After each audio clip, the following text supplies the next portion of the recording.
Nah, sekarang kita lihat perilaku-perilaku. Nah, kalau ada delta X dan delta Y, itu biasanya dekat dengan apa? Dekat dengan konsep konsep limit, ya. Nah, jadi sebenarnya kalau konsep limit nanti terusannya apa? Konsep tuh turunan, ya, atau diferensial. Nah, jadi maksudnya ada delta X nih, ada semacam ini ya nih, ya. Ini kita sebut sebagai analisis. Nah, nanti yang dimaksud dengan fungsi analisis secara matematik itu nanti secara umum fungsi yang memiliki itu turunan, fungsi yang bisa diturunkan, fungsi yang bisa terdiferensialkan. Mengapa? Karena kalau terdiferensialkan dia akan memenuhi konsep di limit. Jadi konsep-konsep limitnya itu nanti terpenuhi. Konsep limit itu kan apa? Didetilkan jadi pecah delta X dengan delta Y. Nah, seperti itu perilakunya. Jadi yang dimaksud dengan fungsi analitik biasanya fungsi ya bisa diturunkan. Kalau diturunkan maka nanti bisa dicarikan limitnya, ya, seperti itu. Itu mengenai pemahaman mengenai fungsi analitik. Ada yang mau ditanyakan sebelum kita berlanjut?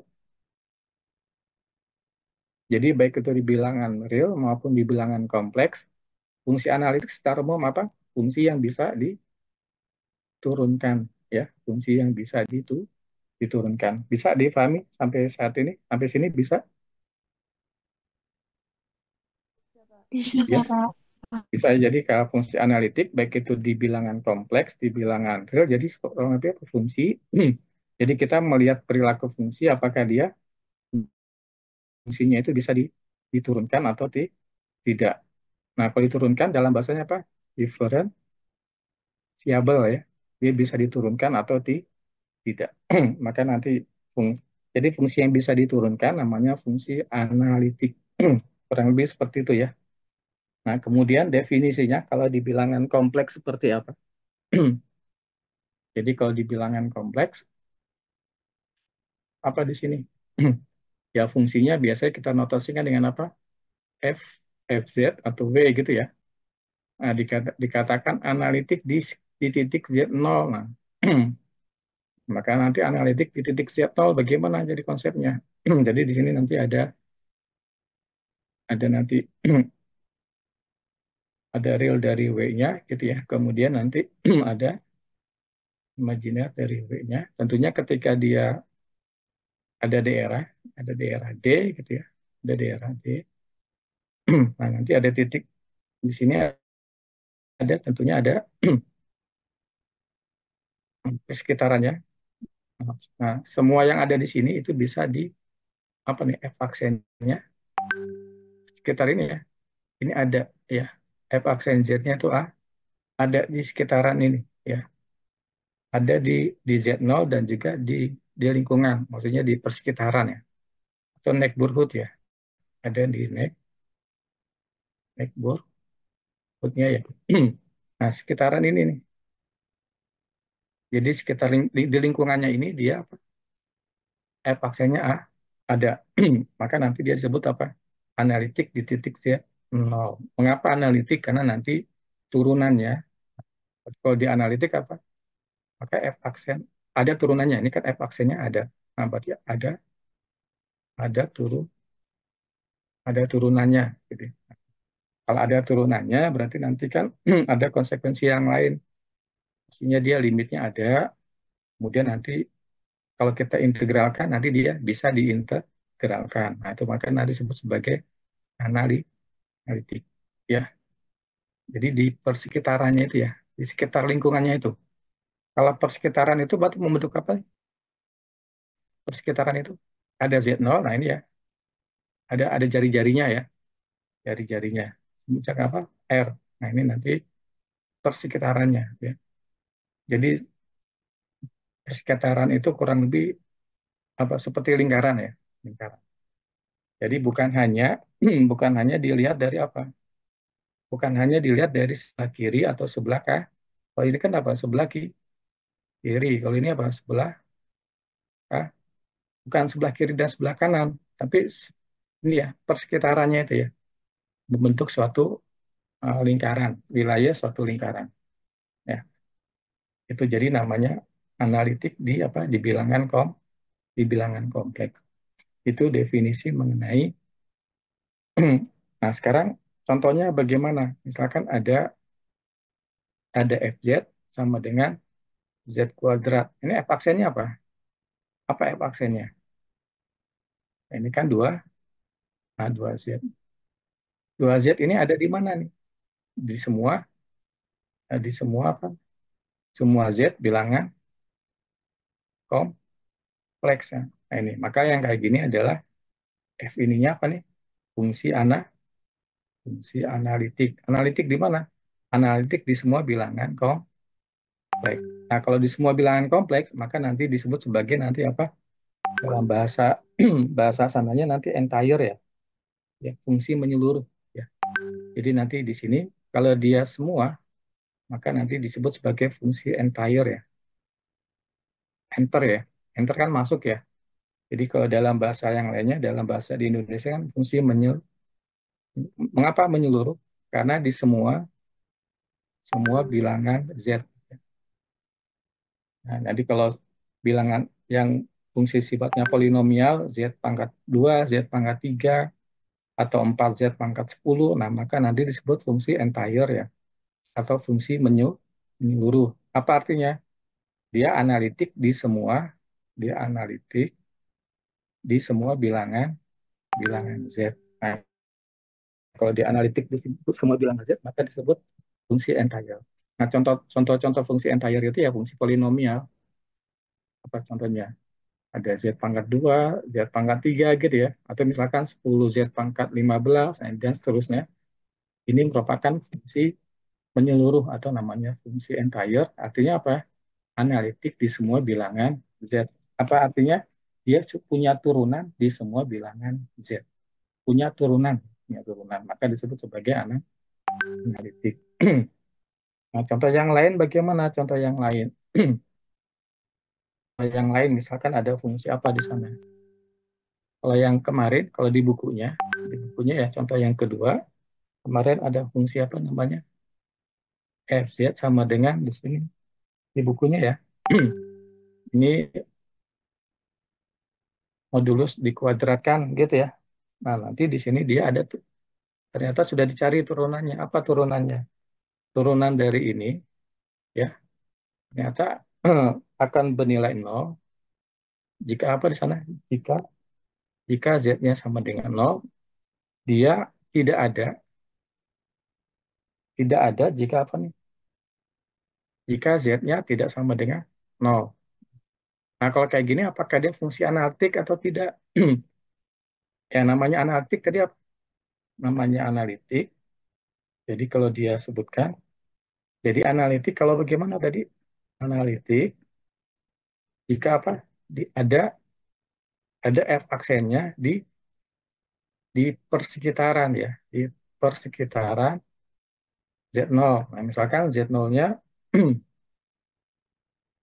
bentar, your meeting will end in 10 menit. 10 menit. Sebentar ya, nanti akan coba saya cek ya. Oke, ya, nanti saya coba. Nah, ini Z0. Misalkan Z0-nya di sini ada Z sama dengan 0. Persekitaran itu artinya apa? Ini ya, ketika dia 0, dia ada persekitaran. Nah, di sini hanya 0 saja dia. 0 saja. Nah, maka di persekitarannya tidak ada apa namanya? Tidak punya turunan. Nah, jadi tidak ada turunan f aksen di persekitaran persekitaran z sama dengan 0. Apa? Karena tidak ada, maka nanti dia fz sama dengan z ini modulo z kuadrat itu tidak ana tidak anali tidak analitik gitu ya. Jadi kalau cuma satu titik saja dia punya turunan, tapi di persekitarannya itu dia tidak punya turunan, maka dianggap dia tidak analitik. Karena analitik itu harus di persekitarannya, di persekitarannya.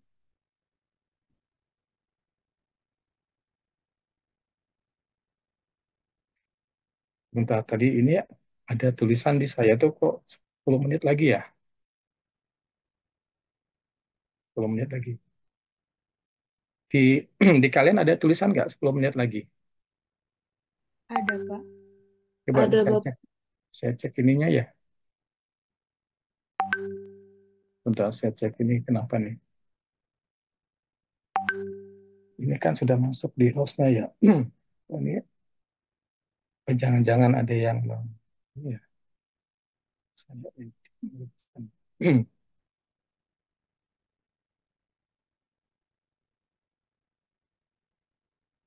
ya baik itu dulu nanti kalau misalkan apa namanya otomatis habis, nanti coba masuk lagi ya. Saya akan coba setting kembali ya. Saya juga settingnya kurang. Nanti kalau misalkan itu kita terlempar, jadi kita coba masuk kembali ya. Tapi jedanya mungkin sekitar 2-3 menit. Ya. Karena akan saya setting dulu di di akun ininya ya, akun hostnya ya. Baik.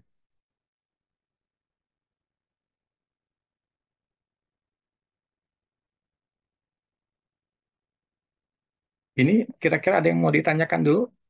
Kapan bedanya fungsi yang analitik dengan fungsi yang tidak analitik?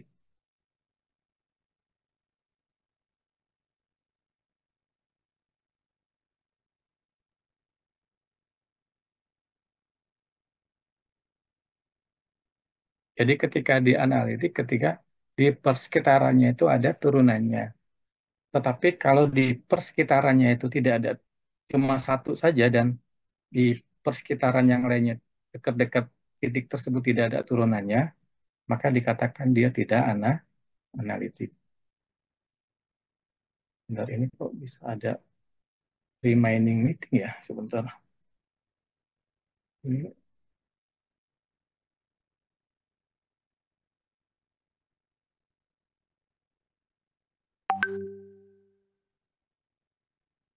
bentar ini mudah remaining meeting. Kalau saya masuk ke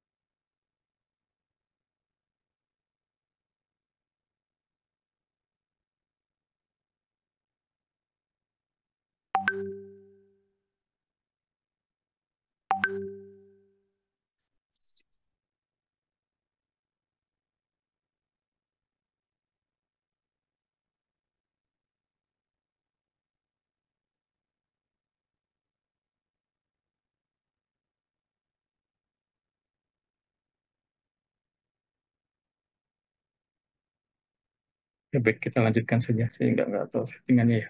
Baik, baik kita lanjutkan lagi. Ini sudah ya.